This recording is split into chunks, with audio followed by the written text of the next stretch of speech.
Mas persiste o doce encantamento de outrora, as palavras fluindo, e, junto com o aconselhamento corriqueiro, envolvendo o dia a dia e seus problemas, os ensinamentos do Mestre amado. Perdoa, para que a paz habite em teu coração. Não faças a outro o que não quererias para ti. A vida te parece solitária e triste. Olha à tua volta e verás quantos choram, ansiando por teu amor, por tua presença. Ama sem nada esperar, vá de encontro à humanidade com as mãos plenas de esperança e fé. Queres saber o que a vida te reserva? Quais amores trilharão as estradas de teu coração? Primeiramente, necessário se faz permitas que as pessoas se acheguem de ti. Por que julgas teu irmão? Não sabes que somos todos imperfeitos, sujeitos a erros e merecedores de oportunidades de recomeçar? Não nos compete condenar. Impossível olvidar. As lições mais difíceis se transformam em alavancas de crescimento pessoal quando concordamos em utilizá-las para impulsionar mudanças.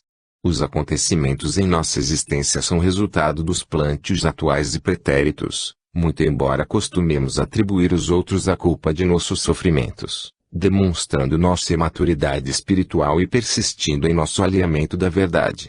Somos os únicos arquitetos de nossa vida. Somente nós podemos mudar o traçado de nossa casa mental e o fazemos de acordo com o nosso acervo de conquistas espirituais. A cada um segundo suas obras. Assim, vivermos atados a experiências tristes constitui a pior maneira de nos aprisionarmos em inércia evolutiva. Aquele romano, o responsável pelo massacre dos meus, acabou se transformando em meu benfeitor, na medida em que serviu de instrumento a inadiáveis transformações. Jamais estamos sós. Contudo, necessário buscar o auxílio através de nossa sintonia mental com a espiritualidade maior. Temos que perseguir o bem. Por outro lado, não podemos nos julgar os únicos com direito à felicidade, mesmo porque ela constitui edificação própria inerente ao conhecimento, ao progresso de cada um. A conquista de tudo isso implica que saiamos da inércia e do acomodamento, indo de encontro à humanidade. Impossível crescer sozinho, deixando para trás os outros, pois certamente chegará o momento em que teremos que retornar e lhes estender a mão. Então seremos luzes, não importa quão grande seja o nosso brilho. É imprescindível que estejamos ligados aos planos espirituais mais elevados através de nossas orações, pensamentos e atos, deles extraindo forças para nossas tarefas sobre a terra. O homem costuma outorgar a Deus a responsabilidade de construção de seu destino, olvidando a importante maior parcela que lhe cabe, como criança a esperar que o pai faça suas tarefas de escola. Se fecharmos nossos ouvidos às verdades, cegarmos nossos olhos, atarmos nossos pés e mãos e calarmos nossa voz, como o Mestre Jesus poderá chegar até nós? Em vão por ele esperaremos, sem perceber sua mensagem de amor espalhada pelo universo. Esmeralda. Maria Clara. Porque o reino dos céus é semelhante a um pai de família que saiu de manhã cedo para contratar trabalhadores para sua vinha. Depois de combinar com os trabalhadores 1 denário por dia, mandou-os para a vinha. Tornando a sair pela hora terceira, viu outros que estavam na praça, desocupados, e disse-lhes: Ide, também vós à vinha, e eu vos darei o que for justo. Eles foram. Tornando a sair pela hora sexta e pela hora nona, fez a mesma coisa. Saindo pela hora 10ª, encontrou outros que lá estavam e disse-lhes: Por que ficais o dia inteiro sem trabalhar? Responderam: Porque ninguém nos contratou. Disse-lhes: Ide, também vós para a vinha. Chegada a tarde, disse o dono da vinha ao seu administrador: Chama os trabalhadores e paga-lhes o salário, começando pelos últimos até os primeiros. Vindos da hora 10ª, receberam 1 denário cada um. E vindo os primeiros, pensaram que receberiam mais, mas receberam 1 denário cada um também eles. Ao receber, murmuravam contra o pai de família, dizendo: Estes últimos fizeram 1 hora só e tu os igualaste a nós, que suportamos o peso do dia e o calor do sol. Ele, então, disse a um deles: Amigo, não fui injusto contigo. Não combinaste 1 denário? Toma o que é teu e vai. Eu quero dar a este último o mesmo que a ti. Não tenho o direito de fazer o que quero com o que é meu? Ou o teu olho é mau porque sou bom? Assim, os últimos serão primeiros e os primeiros serão últimos. Mateus, capítulo 20, v. 1 a 16. Bons espíritas, meus bem-amados, sois todos obreiros da última hora, todos viestes quando fostes chamados, um pouco mais cedo, um pouco mais tarde, para a encarnação cujos grilhões arrastais, mas há quantos séculos e séculos o Senhor vos chamava para a sua vinha, sem que quisesseis penetrar nela.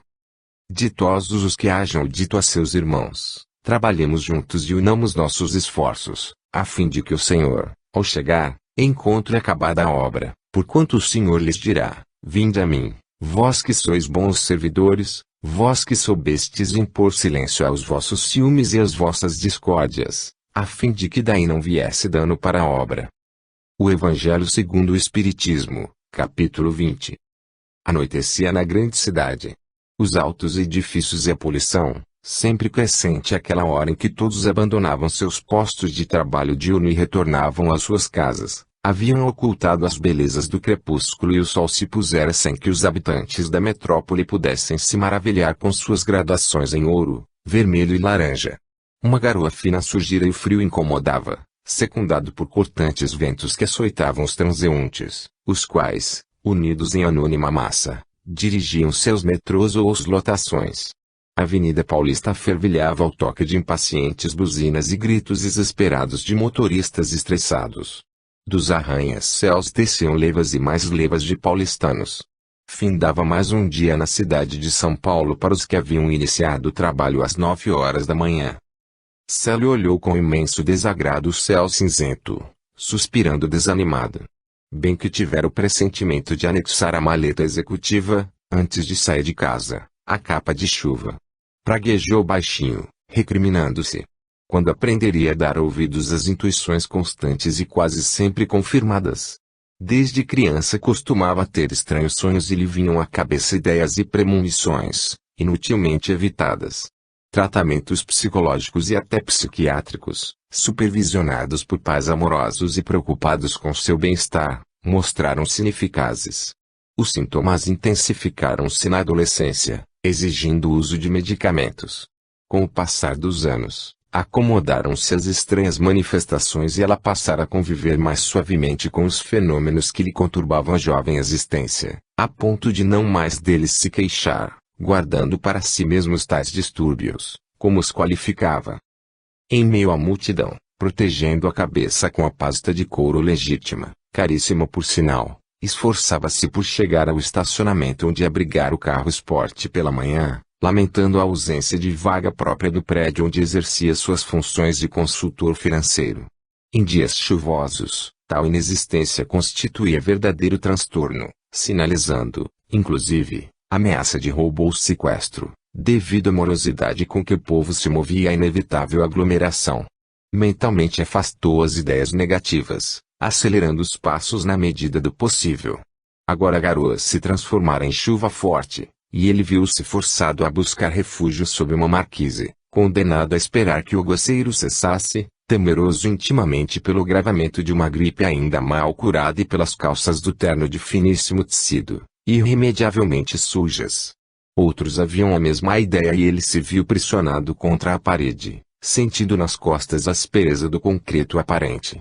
Praguejou novamente, a meia voz, pois as pessoas pareciam não atentar para o fato de a projeção da laje não ser suficiente para tantos. Repentinamente, indescritível onda de mal-estar o envolveu e teve a sensação de estar se desligando do corpo. Uma vertigem, um abandono. Viu-se caindo, o rosto resvalou contra a calçada esburacada e, como sem letárgico transe, sentiu algo quente escorrendo, misturando-se às gotas geladas, formando róseos veios na enxurrada. Sangue. Seu sangue. Vozes, muitas vozes, mas ninguém ao seu lado, ninguém a tocá-lo ou auxiliá-lo. Bem de longe, registrou o comentário. Bêbado. No entanto, parece ser importante. Olhe só as roupas. Uma parte ainda consciente de seu ser reagia silenciosamente à acusação indevida. Mas eu não bebo. Está acontecendo algo muito sério. Por favor, chamem um médico, uma ambulância. E o pesadelo continuava. Sentia todo o corpo se distender dolorosamente, como se submetido a violenta tração, braços e pernas agitavam-se à sua revelia, A cabeça latejava violentamente. Quis gritar, mas a voz não saía. Alguém, abençoado fosse, destacou-se da multidão, ajoelhando-se a seu lado. Mãos delicadas e firmes ajeitaram-lhe a cabeça e uma voz suave murmurava: calma, calma. Logo você estará bem. Vamos pensar em Jesus, pedir para que Ele esteja conosco nessa hora, implorando seu auxílio. Escutava, mas não conseguia vislumbrar-lhe as feições. Sentia um peso enorme nos olhos e pensava, seria assim que um cego se sentiria. A abençoada samaritana agora utilizava um telefone celular e, pelo tom de voz e cunho das palavras, compreendeu tratar-se de pessoa da área médica, pois seu discurso tinha a fluidez e a confiança dos relacionados ao ramo. As mãos da estranha pousaram novamente sobre seus cabelos molhados e havia tanta suavidade. Sussurrava palavras de ânimo.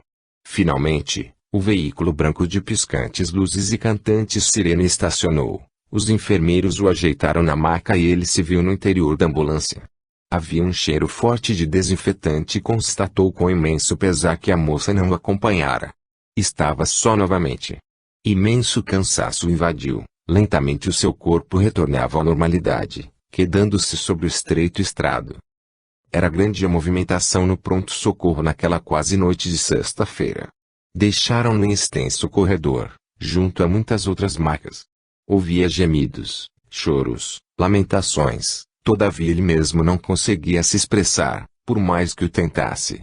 Por um período que se assemelhou a uma eternidade, foi tocado, examinado, agulhas penetraram-lhe os braços indefesos. A abordagem repetiu-se vezes inúmeras. Quis reagir, solicitar um médico particular, reclamar seus direitos, reivindicar. Como? Imóvel, mudo, paralisado, impossível enfrentar a situação de cobaia à mercê de experimentadores. Pânico. Lágrimas deslizaram pelas faces sujas e pálidas sem que ninguém as notasse.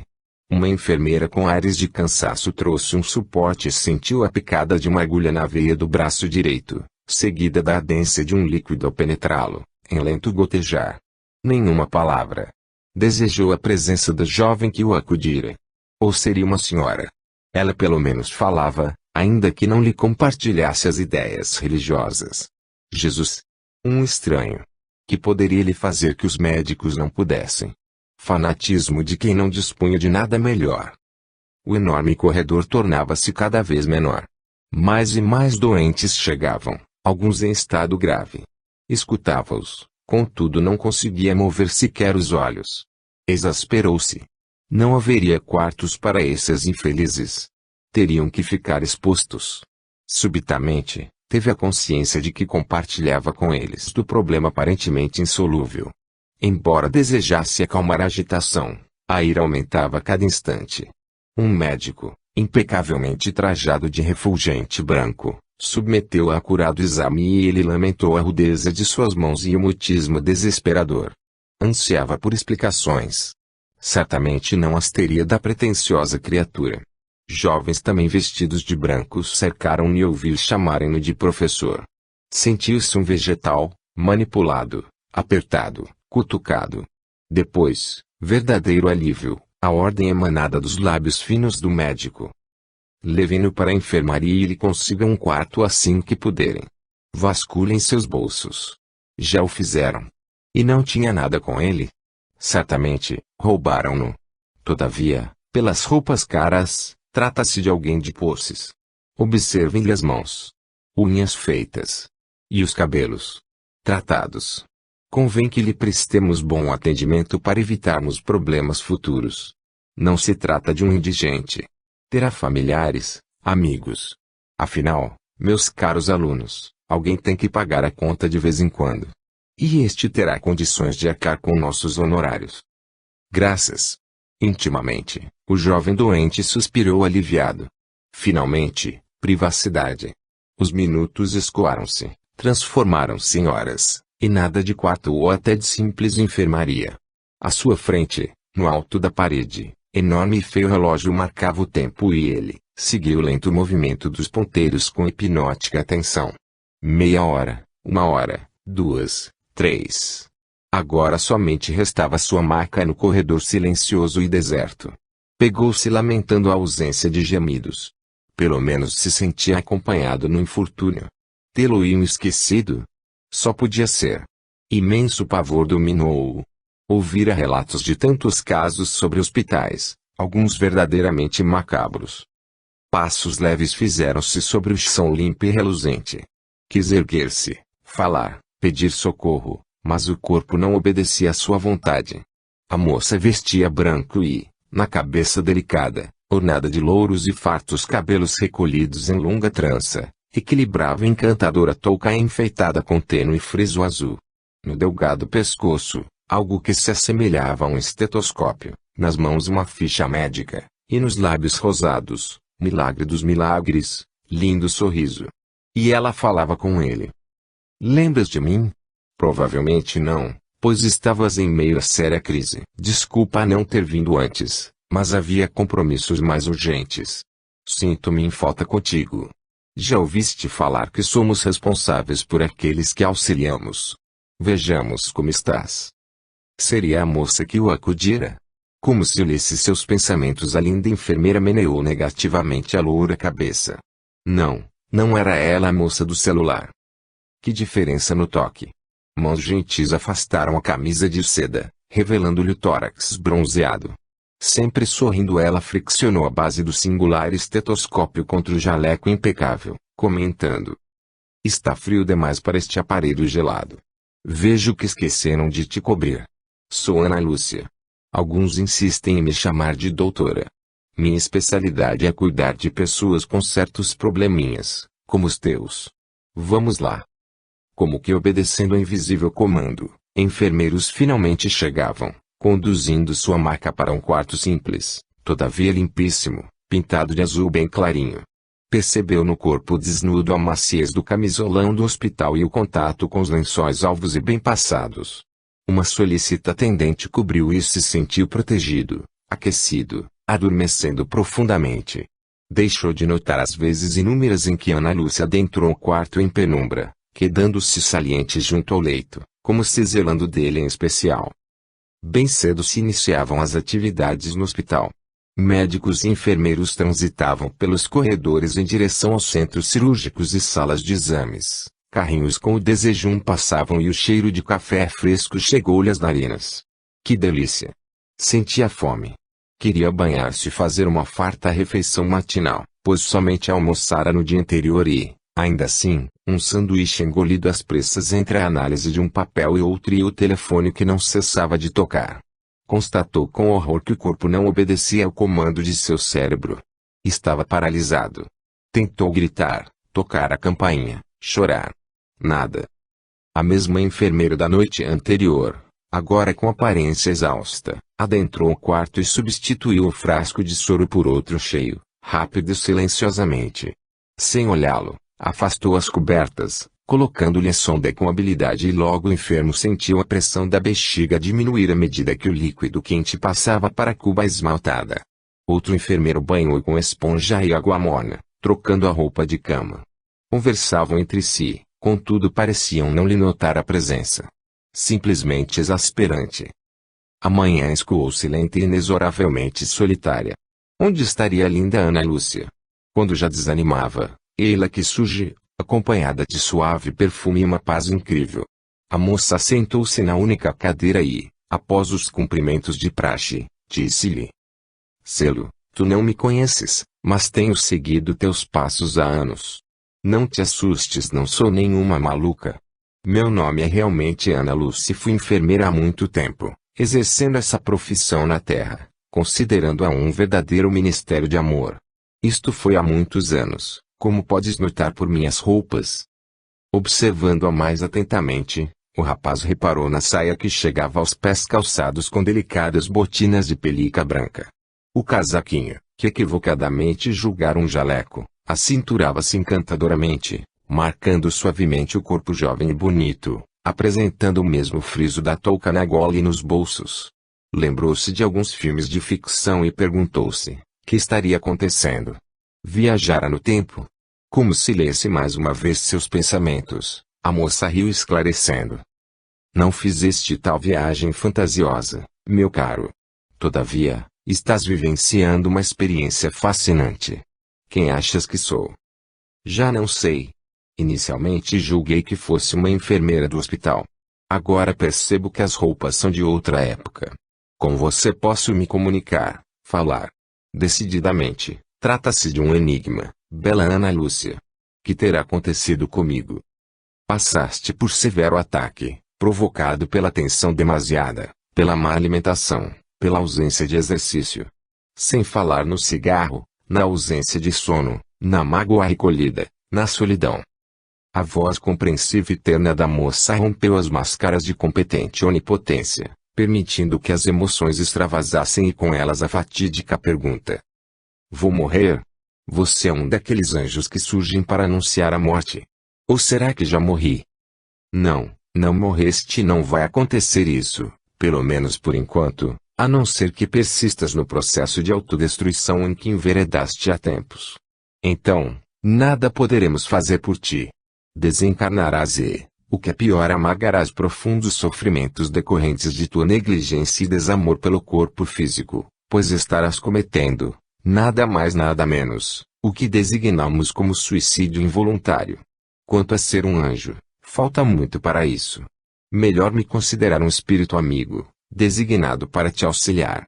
Por favor, olha teu corpo com atenção. O moço volveu os olhos para si mesmo e se viu em aparelhos, tubos, respirador artificial. Imóvel, olhos fechados. Morto. Não, não estás morto. Clinicamente, classificam-te em coma profundo. Para a ciência da Terra, poucas chances tens. És aquilo que jocosamente chamam de um vegetal.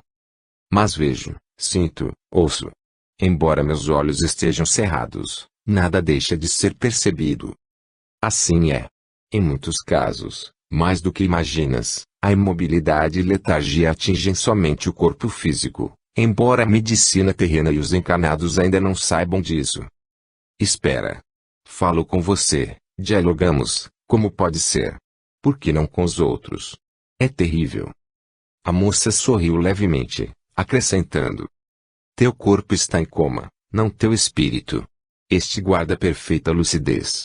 Quanto a mim, sou aquilo que costumas ironicamente chamar de fantasma. A bem da verdade, sou um espírito designado a contigo desempenhar importante tarefa na Terra, a de conscientizar as criaturas sobre a continuidade da vida após a morte, despertando-as para a realidade espiritual. Então você está morta? Mortinha? Parece-te que eu assim esteja. Simplesmente não possuo o corpo físico. Assim, as pessoas não me veem e não me escutam, pelo menos a maioria delas. Contudo, estou viva, pois a verdadeira vida é do espírito. Esse é imortal. Disse-te que há anos acompanho tua trajetória. Desde que nasceste. Hoje tens 25 anos. Apreciaria que os resumisses para mim, por favor. Complicados, muito complicados a meu ver. Tive infância difícil, principalmente porque sempre me julgaram estável, eufemismo para maluco, creio eu. Aos 15 anos, perdi meus pais em desastre de carro e fui para a casa de tios idosos, boas pessoas, mas constrangidos a aturar o sobrinho adolescente e problemático. Estudei a duras penas, pois, após a morte de meu pai e minha mãe, financeiramente falando, pouco me restou. Economizava cada centavo e, depois do falecimento dos tios, que ocorreu um logo em seguida ao outro, a coisa piorou muito. Às vezes deixava de comer para poder estudar e adquirir livros. Hoje, considero-me um jovem gênio das finanças, presto assessoramento a importantes empresas, sou bom, como dizem. Mas, para chegar a isso, comi o pão que o diabo amassou. Do ponto de vista do dinheiro, nada me falta agora. Casei-me aos 22 anos com jovem beldade da mais influente sociedade paulistana, julgando-me perdidamente apaixonado. Aos 24 estava só, traído, enormes galhos na testa, desiludido com o amor. Já ouviu aquele ditado, o marido é sempre o último a saber? Verdadeiro. Há 1 ano e meio me encontro residindo em selecionado apart hotel, mergulhado em um abismo de baixa estima e solidão. Você tem razão, alimento-me muito mal. De sanduíches habitualmente a horas incertas, durmo pouco, pois a cama vazia da mulher que ainda amo constitui tormento que se repete noite após noite, Entupo-me de calmantes para adormecer e de estimulantes para conseguir trabalhar. Fumo muito, cerca de 3 maços por dia. Morro de ciúmes da esposa que se foi. Temo e evito novos relacionamentos. Tornei-me avesso às mulheres. Que mais? Será que esqueci algo, doutora do além? Sim, o mais importante a meu ver. Como estás com Deus? E ele existe? Não o tenho visto ultimamente ou sentido sua presença entre nós, pobres mortais. Se não, ele deve ser um sádico. Quanto sofrimento há no mundo sob suas vistas complacentes. Olha esse imenso hospital, por exemplo. Gemidos, choros, dores, abandono, insensibilidade. Embora te recuses a acreditar, selo, Deus existe, sua justiça perfeita e jamais deixa de se manifestar, muito embora as pessoas não consigam perceber sua extensão e a forma como acontece. Mandou-me a ti, nesta hora de derradeiro chamamento. Estás sendo convocado uma vez mais para a tarefa, meu amigo. Como tu, muitos se destroem física e emocionalmente, acreditando tão somente em uma única e imaterial existência. Retornarás do coma profundo amanhã e receberás interessante e providencial visita. Através dela, abrir-se-ão novas e redentoras oportunidades em tua existência, alargar-te-ão os horizontes. A princípio julgarás a tratar-se unicamente de nova paixão, pois o que sentiste até agora pelas mulheres não passou disso. No entanto, vivenciarás experiências extremamente gratificantes se te dispuseres ao necessário e redentor ônus. No momento, a espiritualidade maior autorizou-me a te prestar estas informações iniciais. No mais, estarei a teu lado, apoiando-te e aguardando o momento propício do trabalho conjunto. Mais uma coisa, esquecerás o que contigo ocorreu durante esta crise, que se resumirá, para o mundo, em um simples colapso físico. Todavia, em teu inconsciente guardarás fatos e palavras e terás a intuição do que aconteceu e acontecerá. Além disso tudo, necessito dizer-te que ouvidaste alguém muitíssimo especial, o que nos surpreende em absoluto e constitui fato comum quando as pessoas se tornam essencialmente materialista. Em teu caso, julgamos imprescindível reavivar-te a memória. Olha. Cele observou com crescente assombro a pequena parede da sala de unidade de tratamento intensivo ampliar-se e seus limites distenderem-se ao infinito. As cenas surgidas eram vívidas, como se constituíssem um mergulho no tempo, incluindo o direito à participação sua como personagem da surpreendente história. A história de Máximos. Vamos. Empurrem com força. Sei que são pesadas, mas sois bastante fortes e bem alimentados para tanta moleza. Força. Não conseguis içar 3 míseras cruzes. Talvez prefirais ocupar o lugar dos malfeitores. Certamente eles adorariam a permuta. Vamos. Vamos. O céu brilhava nos ardores da tarde quente e abafava em Jerusalém. O jovem e musculoso escravo, transformado em soldado romano após a conquista do seu país natal, amaldiçoava baixinho Roma e seus oficiais, acrescentando ao rol de injúrias veladas o povo hebreu e a terra ingrata e quente que habitavam. Que lhe importavam os que padeciam presos às cruzes? Alguma razão haveria para lhe estarem. Revolta, ódio e desejo de vingança agitava-lhe o coração.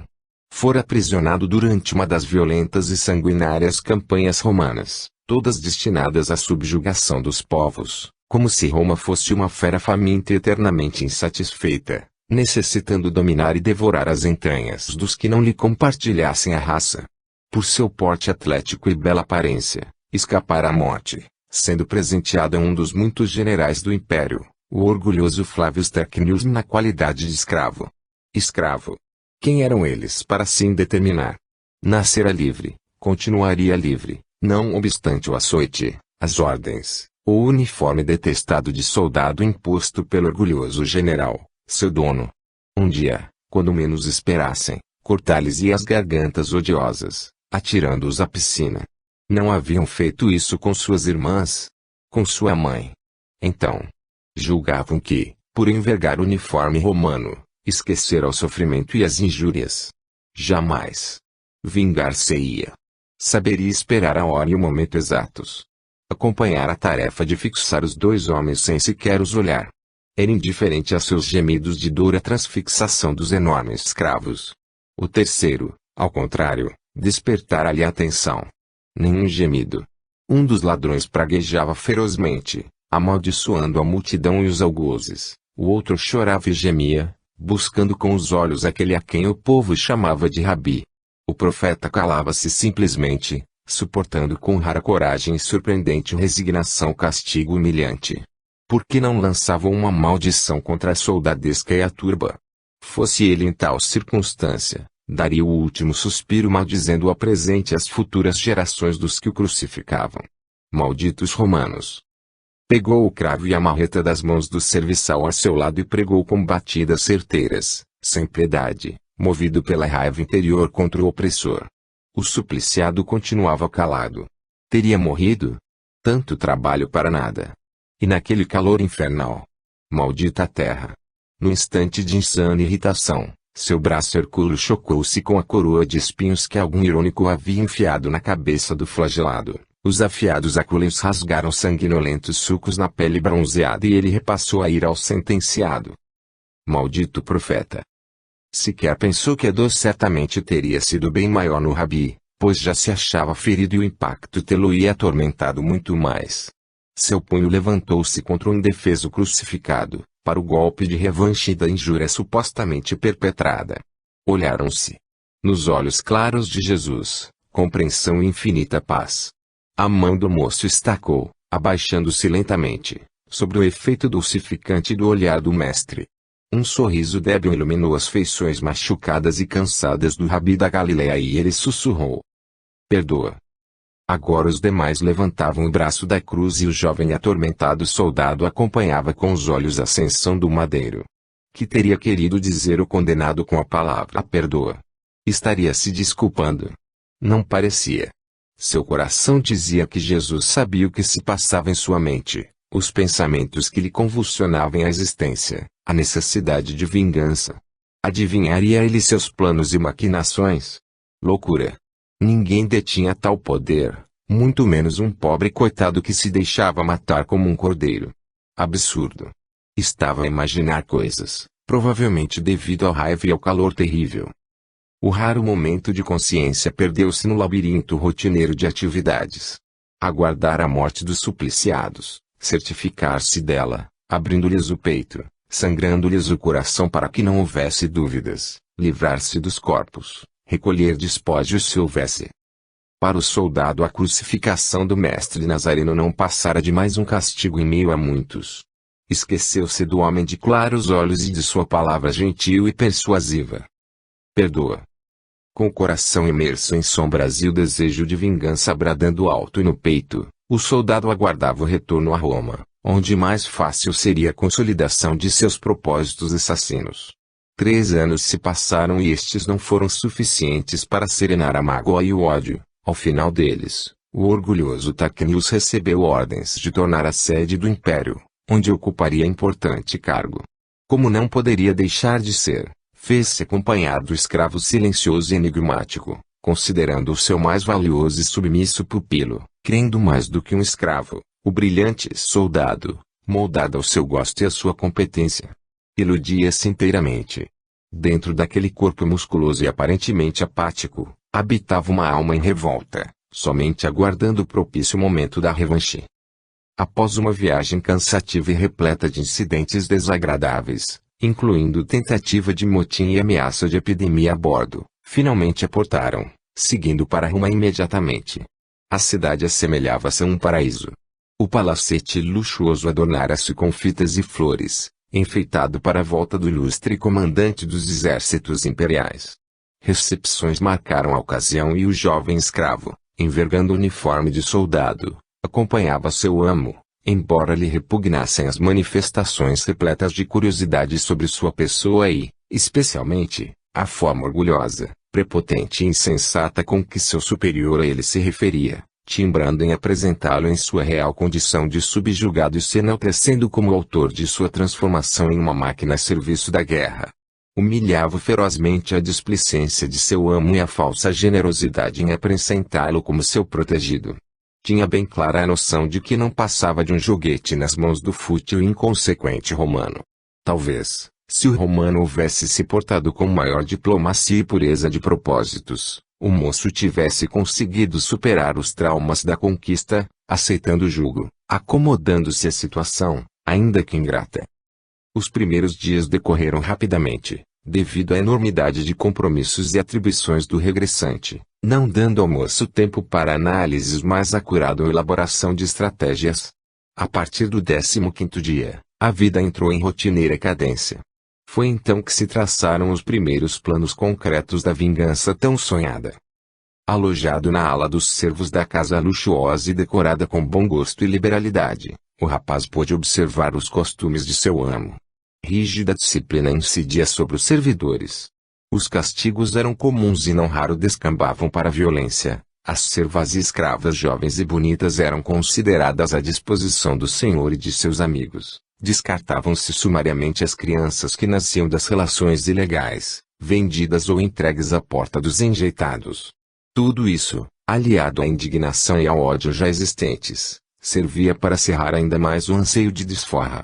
Por mais que raciocinasse, não conseguia, contudo, elaborar um plano que o satisfizesse. Onde estaria o calcanhar de Aquiles daquele homem insensível e egoísta, a quem nada parecia importar, a não ser a própria pessoa? 2 meses depois, em certa manhã, o palacete despertou inusitadamente agitado. A filha mais jovem do oficial retornava ao lar. Pela vez primeira, o moço leu nos olhos de seu senhor expressão de verdadeiro bem-querer e imaginou quão grande seria sua dor se algo acontecesse à mocinha. Assim, determinou a estratégia central de seu plano retaliatório: faria o orgulhoso romano passar pela dor da perda do ente muito amado. A filha era seu ponto fraco. Sequestrá-la-ia, levá-la-ia para distantes terras, comercializando seu corpo, destruindo seu espírito. Ao pai restariam as lembranças e a certeza dos maus tratos e das humilhações por que estaria passando. A jovenzinha ainda não chegara e tudo já estava engendrado na mente em revolta do moço soldado. Para seu desagrado, recebeu a incumbência de buscá-la no porto por ocasião do desembarque. Almejava permanecer em seu posto de vigia na residência, de onde poderia observá-la sem ser notado e lhe registrar os gostos e tendências. Provavelmente, tratar-se-ia de mimada criatura e, se herdasse a aparência paterna, nada poderia esperar no tocante à beleza física. No cais, desdenhosamente aguardava que os escravos baixassem as bagagens, importunado com a demora da jovem. Onde estaria a infeliz? Uma figura de esbelto talhe e traços perfeitos, nos braços de cuidadoso servo, desembarcou finalmente. Olhando-a, mal acreditava no que seus olhos enxergavam. Muito bonita, quase uma menina, e, para seu espanto, impossibilitada de andar. Exasperou-se. Quem compraria uma escrava branca paralítica? Ou seria aleijada?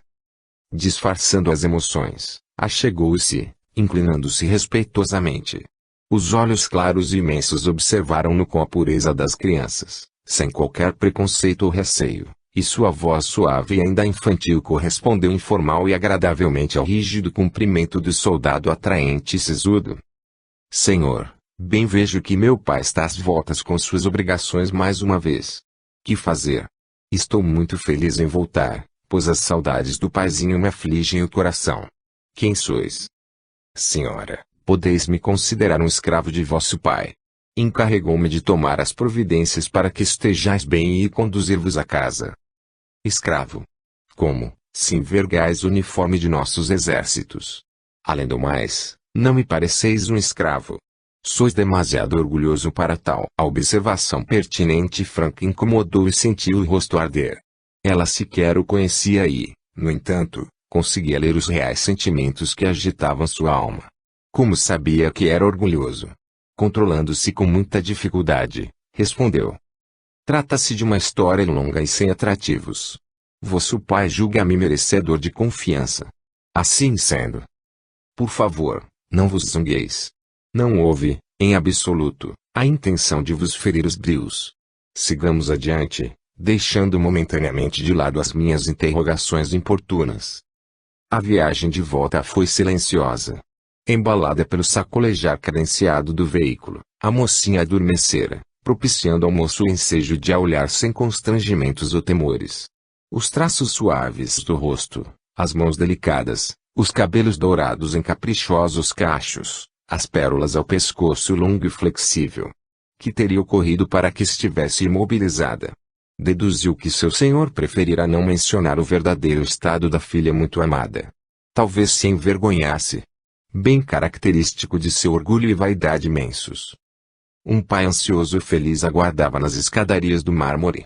Abraçado à filha, chorava de emoção, deixando o escravo surpreso, pois o considerava insensível e jamais calculara a extensão do sentimento devotado ao jovem. Lívia, filhinha, que bom voltares ao lar. Embora tenhas sido bem cuidada na casa do nobre Cestus, teu lugar é aqui. Estou definitivamente afastado das campanhas, com cargo puramente administrativo e dos mais importantes e bem remunerados. Não mais nos afastaremos. Conta-me os detalhes do acidente. Vejo que ainda estás impossibilitada de andar, portanto deve ter sido muito grave. Sim, não imaginas, paizinho. Terrível. Por pouco não morremos todos. O carro derrapou na lama provocada pelas chuvas muito intensas e virou perto da casa de meu tio. Os cavalos se espantaram, fugindo e me arrastando por um bom pedaço. Graças aos deuses, acudiram-me, conseguindo sustar o galope dos pobres animais. Estou há mais de 40 dias enfaixadas. O doutor diz que a perna está quebrada em 2 pontos, prevendo, todavia, cura breve e definitiva. Paciência. Alívio imenso tomou conta do jovem soldado e escravo. Seus planos estavam salvos. Restaria aguardar o restabelecimento completo e acionar a trama de vingança. Paizinho, podes designar o soldado que me buscou para me acompanhar? Não pretendo guardar o leito por conta do ocorrido. Desejo ver gente, rever amigos caros. Certamente. O que quiseres, minha linda. Escolheste bem, é de inteira confiança minha. Inteligente e sabe seu lugar. Além do mais, creio que ele me teme e respeita. Companhia ideal para ti, minha preciosa. As coisas estavam tomando rumo muito melhor do que o imaginado. Ele a teria ao seu lado, poderia estudar-lhe os horários e preferências e, no momento exato, subtraí-la ao pai, infernando-lhes as existências. Poderia simplesmente ter matado o Romano Flavius, ocasião não lhe faltara para tanto. Mas considerava pouco, muito pouco, em razão das crueldades cometidas contra sua indefesa e inocente família. A lembrança das irmãs brutalmente estupradas pela soldadesca sob as vistas da mãe dele próprio. A morte violenta das pobrezinhas, a golpes de espada, os risos da turba, a cumplicidade daquele que agora era seu dono e senhor. Depois, a mesma sorte para a mãe, a vergonha nos olhos dela, submetida a tamanhos vezames frente ao filho firmemente manietado. A impotência de lutar, de lhes defender a vida e a honra. O ódio, o desespero. Ele pagaria, receberia o castigo, já que os outros algozes poderiam ter sido por ele impedidos. A culpa era dele. Maldito fosse. A sua filhinha tão amada destinaria a fúria de sua justa ira. A morte era pouco, muito pouco. Viveria. Seria condenado a viver amargando a desventura da filha, pedindo aos deuses que matassem, livrando da sorte ingrata. Mas viveria. A voz irritadiça e prepotente do romano despertou-o. Em que mundo estás, Máximo? Dormes acordado? Estou a falar-te e não me respondes. Perdoai-me, senhor. Que dizeis? Que cuidarás de minha bela filhinha, respondendo com tua vida por sua segurança. Será feito, senhor. Os dias que se seguiram foram agitados. Embora imobilizada, a mocinha marcou dezenas de visitas e inventou passeios inúmeros, envolvendo-o na agitação de sua existência jovem e despreocupada. O riso alegre e a voz clara e gentil invadiram a casa silenciosa e ele se acostumou com seu falar constante. Papai me envia à casa de parentes quando em campanha, Máximos. Teme que algo me suceda se ficar somente com os servos. Bobagem. Que poderia ocorrer? Assim, é um tal de passar tempos na casa de um e de outro, uma maratona. Na verdade, gosto mesmo é desta casa, de meu quarto, do sossego do lar. Mas ele não aceita e, a cada viagem a serviço, lá vou eu, de bagagem e servas, rumo à casa dos outros. E tu, Máximos, onde está tua família? A pergunta ingênua e trivial surpreendeu-o. E pensou, Será que aquela criaturinha linda e perfumada ignorava o que comumente acontecia às famílias dos vencidos? Seria tão inocente. Estão mortos, senhorinha. Ah! Que pena. Eu também não tenho mãe ou irmãs, somente papai. Tive 2 irmãs, mas uma terrível epidemia as levou, juntamente com minha mãezinha. Ele, contudo, sempre supriu a falta de todos, amando-me muito, muito. Tens pai? Morto em batalha, senhorinha. Façamos o seguinte. Serei sua família, ainda que seja ela constituída de uma só pessoa. Que achas? Como quiserdes, senhora. Máximos, é sempre tão sério. Estou tentando te alegrar.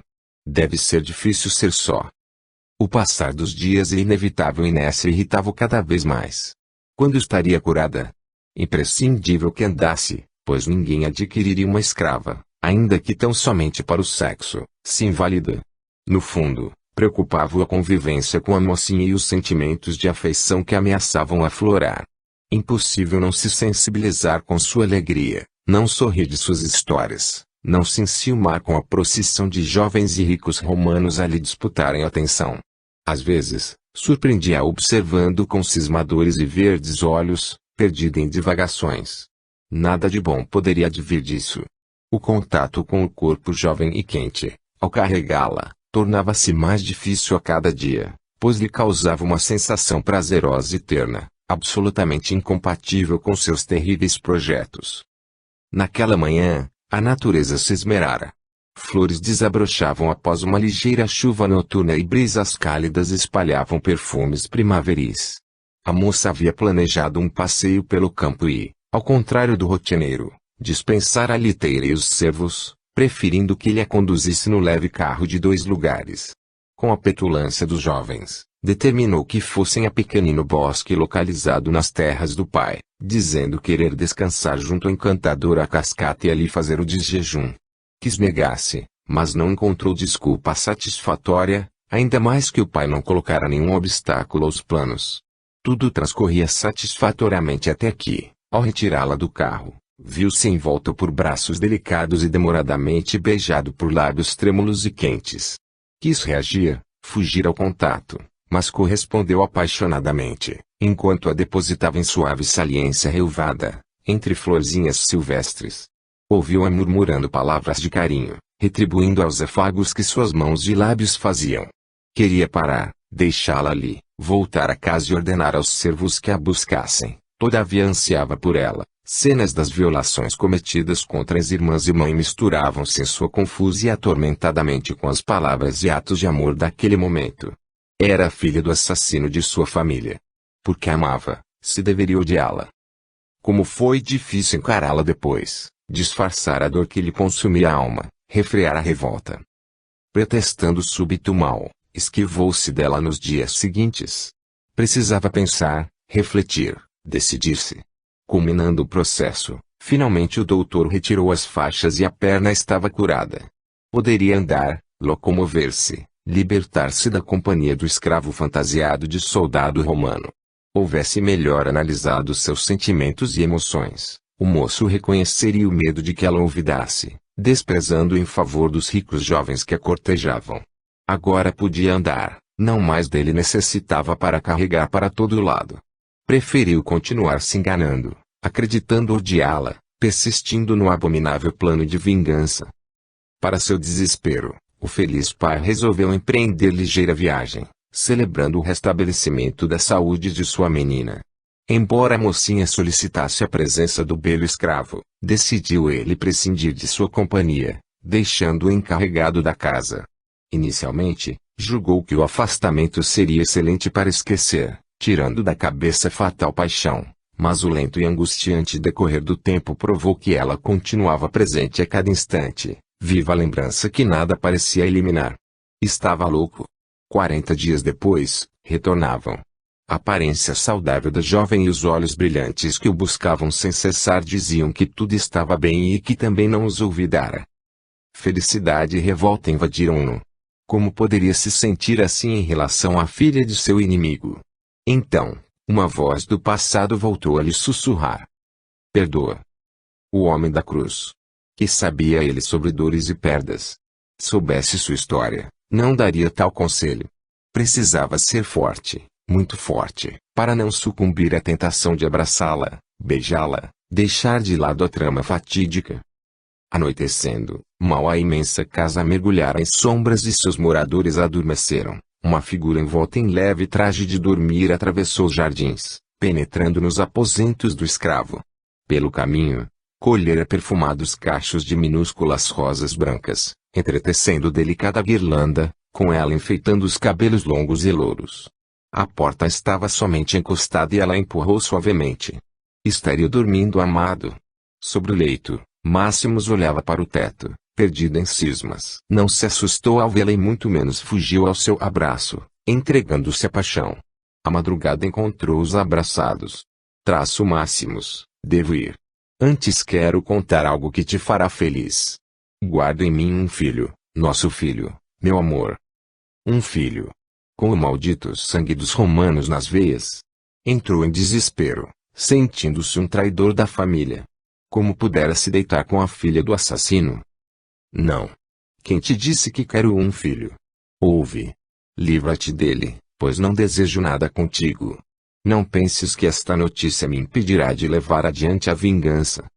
Que estás a dizer? Impossível que não desejes um filho. É bem certo que papai quererá nos matar em um primeiro momento, mas aceitará. Além de tudo, estima-te como a um filho. Estás louca. Louca? Filho?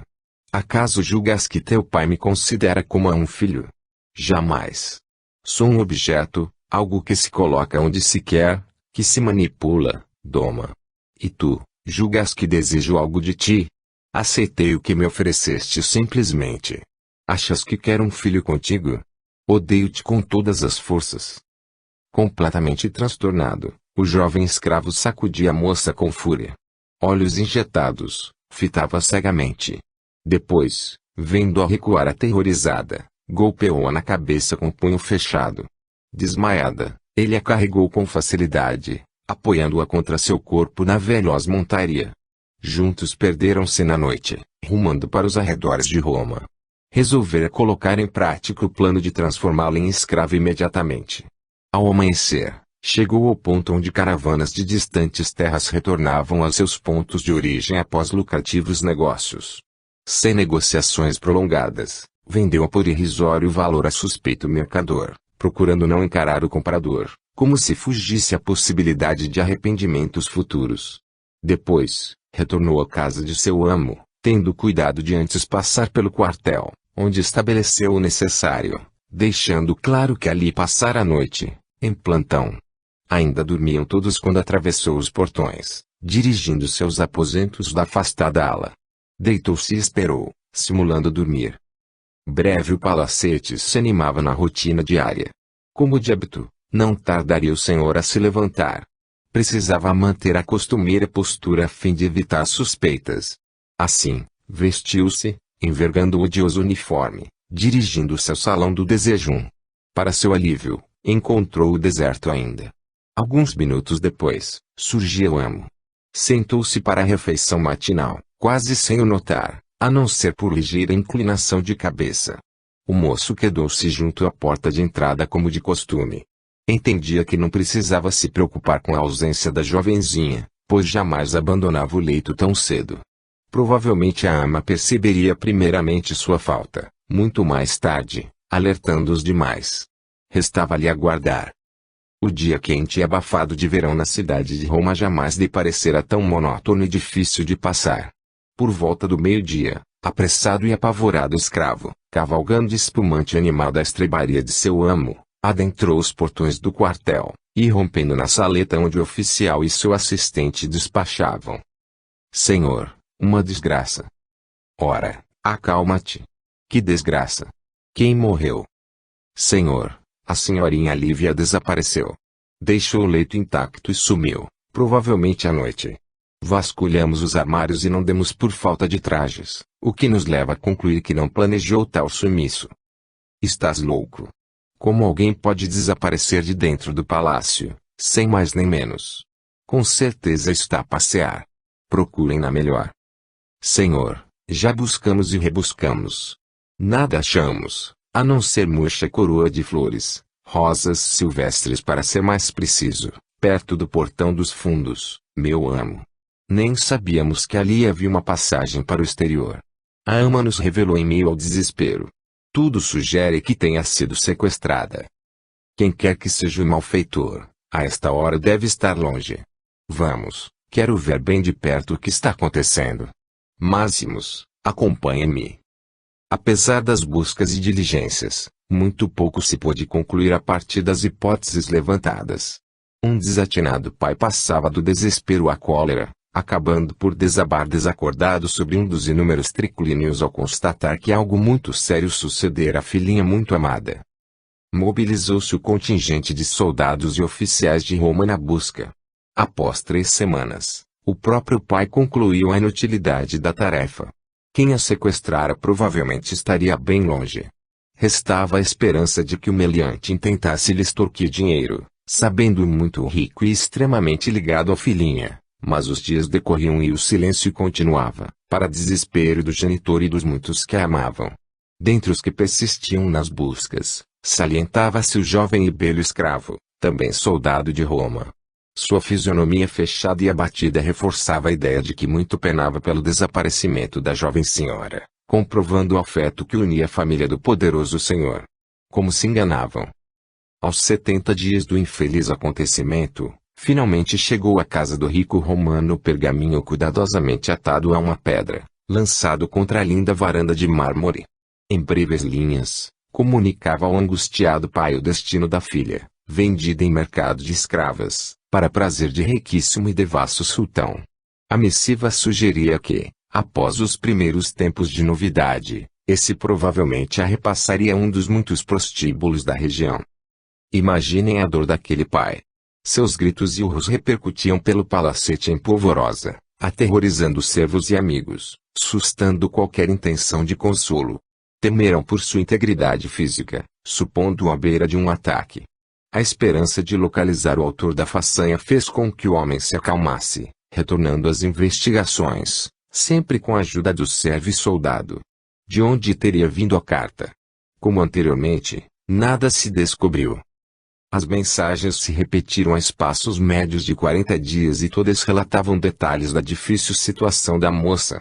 Quanto a seu autor, jamais conseguiram localizá-lo, não obstante as estratégias utilizadas para o flagrar. Misteriosamente surgiam os pergaminhos, em locais diferentes, como se por mágica. Suspeitou-se de algumas pessoas, submetidas a interrogatório e tortura na ânsia de descobrir a verdade. Tudo em vão. 2 anos se passaram nesta tortura ferrenha. O antigo oficial e administrador romano pouco guardava de sua postura arrogante e preconceituosa e muito menos de seu porte atlético. Vergado pela dor, emagrecera, definhando dia a dia, branquearam os cabelos fartos e castanhos, as mãos tornaram-se trêmulas, caminhava com dificuldade, sempre acompanhando por Máximos e por ele amparado. Aos olhos do mundo, assim que o impacto da cruel perda esfriou, tratava-se de um fraco. O próprio imperador, em vista de seu desempenho inconstante e falho, cuidara de o dispensar de suas importantes atribuições. Passara então a se confinar no palacete silencioso e vazio, entregando-se à dor e ao vinho. Também aos olhos do mundo, a boa vontade e perseverança do belo e musculoso servo demonstravam dedicação e afeto, à semelhança de um filho. Certa manhã, ao passear pelo jardim, um pergaminho depositado sobre um dos bancos de mármore acabou por desatiná-lo. Tratava-se de bem redigido texto, onde o autor, além de fornecer informações, anexara extensa lista de pelo menos 20 nomes masculinos, todos desconhecidos do desesperado pai, afirmando tratar-se dos clientes atendidos pela moça no prostíbulo de distante cidade do Oriente, em um só dia, deixando bem clara a lastimável situação da adorável filha. O documento também esclarecia, finalmente, os motivos da cruel empreita, vingança. Em tons irônicos e rancorosos, o algoz indagava do atormentado pai se ele tinha ideia de quantas famílias dizimara em suas campanhas bélicas, de quanta honra subtraíra a inocentes jovenzinhas, de quanta dor causara a pais, mães e irmãos. Presente a dramática leitura, Máximos amparava o infeliz pai, impedindo-o de cair ao piso do jardim. Fisionomia impassível, viu enrijecer-se em terrível ataque, do qual retornou em triste condição, quedando-se em leito de enfermo, imobilizado e emudecido. Aqueles que todos supunham fiel carinhoso